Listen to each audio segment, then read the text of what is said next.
आपत्ति हो?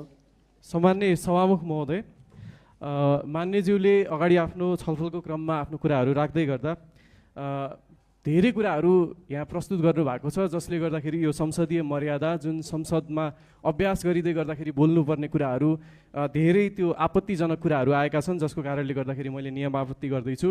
केही उदाहरणहरू म प्रस्तुत गर्न चाहन्छु।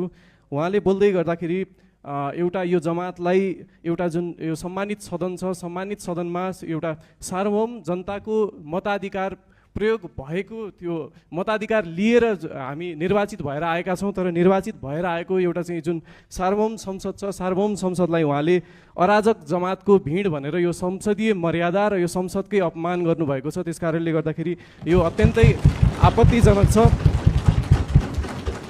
त्यस्तै गरी उहाँले बोल्दै गर्दा निरन्तर नेपाली सेनालाई जुन सम्मानित एउटा नेपाली सेना छ, त्यो नेपाली सेनालाई पनि विरोधमा एउटा विवादमा ल्याउने गरेर अभिव्यक्तिहरू दिनुभएको छ।